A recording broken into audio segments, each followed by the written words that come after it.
Selamat berjumpa kembali dengan kami, channel Info Nusantara.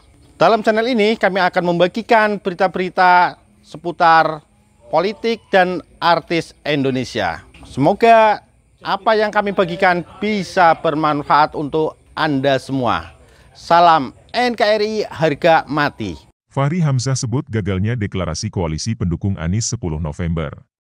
Suara.com Koalisi Partai Demokrat, PKS, dan Nasional Demokrat, Nasdem, yang rencananya bakal dideklarasikan 10 November telah dipastikan batal. Deklarasi tersebut menurut petinggi Nasdem kemungkinan bakal mundur hingga akhir tahun. Pemunduran itu ditengarai karena PKS masih harus menggelar rapat Majelis Syuro sementara Ketua Umum, Ketum, Demokrat Agus Harumurti Yudhoyono, AHY, baru pulang ke Indonesia pada 10 November.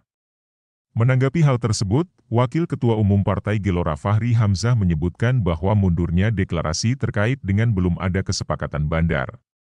Fahri menyebutkan untuk memenuhi presidential threshold 20%, partai bisa bergabung untuk membangun koalisi namun keputusan itu tergantung dengan sosok bandar. Ya ini maksudnya pembelian tiket itu pengumpulan tiket 20% itu bukan kerja parpol ini kerja bandar. Parpol enggak sanggup Anies Baswedan enggak sanggup, ungkap Fahri Hamzah dalam perbincangan di Adu Perspektif. Ini deklarasi tanggal 10 November udah gagal bos, gara-gara bandar belum sepakat, duit belum terkumpul, 20% belum terkumpul ya gagal, imbuhnya. Lebih lanjut Fahri Hamzah menyebutkan bahwa partai yang cukup terbebas dari bandar adalah PDI Perjuangan. Pasalnya PDIP sudah memenuhi ambang batas 20% dari presidential threshold dari pemilu sebelumnya. Yang agak bebas dari bandar cuma PDIP enggak punya calon sendiri enggak populer, calonnya enggak dikehendaki, itu kan dilema, kelakar Fahri. Makanya aturlah semua partai boleh mengusung calonnya sendiri, imbuhnya, mengenal aturan presidential threshold. Merangkum berbagai sumber, secara garis besar presidential threshold adalah ambang batas kepemilikan kursi di DPR agar bisa mengusulkan calon presiden dan wakil presiden. Persentase minimal dari kepemilikan kursi ini bisa berupa suara dari partai politik atau gabungan parpol yang dijadikan syarat untuk mengajukan calon presiden dan wakil yang diterapkan di RI sejak tahun 2004.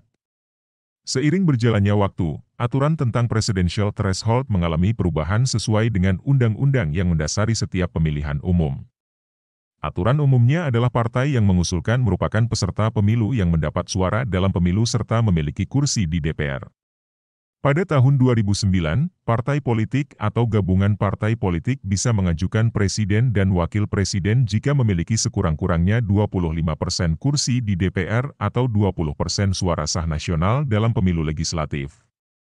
Ambang batas 20% itu juga masih diberlakukan pada Pilpres 2014 yang mengacu pada UU Nomor 42 Tahun 2008. Begitu juga Pilpres pada 2019 dengan ambang batas sama dalam Undang-Undang Nomor 7 Tahun 2017 tentang Pemilihan Umum.